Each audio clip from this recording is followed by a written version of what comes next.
आप देख रहे हैं इंडिया टाउन न्यूज, भारत की बात। नमस्कार, आप देख रहे हैं इंडिया टाउन न्यूज और मैं हूं आपके साथ सिमरन कौर। महाराष्ट्र में सियासी घमासान थमने का नाम नहीं ले रहा। महायुति में मंत्रिमंडल विस्तार के बाद भी कई नेता नाराज चल रहे हैं और इन नेताओं में एनसीपी के डिप्टी सीएम अजीत पवार और वरिष्ठ नेता छगन भुजबल का नाम प्रमुख है।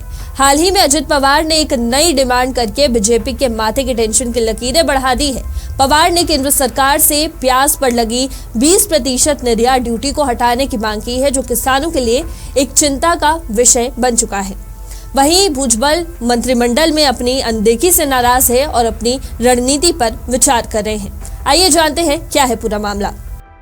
बीजेपी के लिए महाराष्ट्र की सियासत लगातार चुनौतीपूर्ण साबित हो रही है। विधानसभा चुनाव में शानदार जीत हासिल करने के बावजूद बीजेपी के लिए मुख्यमंत्री पद को लेकर पेच फंसा था और मंत्रालयों के बंटवारे को लेकर भी खींचतान देखने को मिली। पहले तो एकनाथ शिंदे ने गृह मंत्रालय सहित कुछ अहम मंत्रालयों की मांग की थी और अब डिप्टी सीएम अजीत पवार ने अपनी नई डिमांड से बीजेपी के माथे पर चिंता की लकीरें खींच दी है। दरअसल मंत्रिमंडल में एनसीपी के वरिष्ठ नेता छगन भुजबल को स्थान न मिलने से उनकी नाराजगी साफ है। भुजबल ने कहा कि उन्हें बीजेपी से भी प्रस्ताव मिला था और सीएम देवेंद्र फडणवीस ने भी उन्हें मंत्री बनाने के पक्ष में थे, लेकिन अजीत पवार ने भुजबल का नाम सूची से बाहर रखा, जिसके कारण अब भुजबल अपने समर्थकों से परामर्श लेने के बाद आगामी कदमों का ऐलान करेंगे।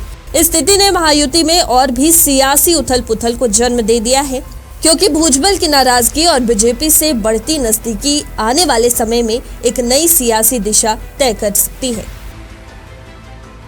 वहीं इसी बीच अजीत पवार ने केंद्र सरकार से एक अहम मांग की है, जो सीधे महाराष्ट्र के किसानों के हित से जुड़ी हुई है।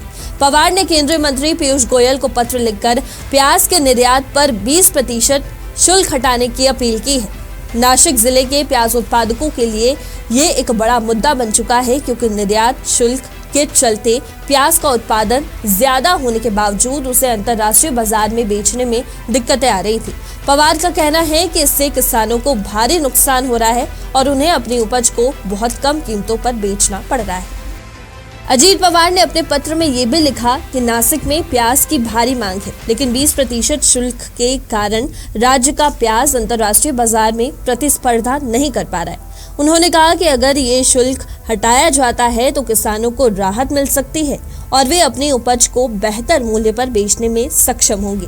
पवार ने इस संकट को गंभीर बताते हुए ये कहा कि किसानों को उनकी उपज का न्यूनतम समर्थन मूल्य यानी कि एमएसपी नहीं मिल रहा है और वे औसतन 2400 रुपए प्रति क्विंटल के हिसाब से प्याज बेच रहे हैं। इस समय महाराष्ट्र में प्याज का स्टॉक बहुत बड़ा है और इसकी ताजा फसल कृषि उत्पाद बाजार समितियों में पहुंच चुकी है, लेकिन इसके बावजूद किसान अपनी फसल बेचने के लिए विवश हैं, क्योंकि उन्हें उचित मूल्य नहीं मिल पा रहा।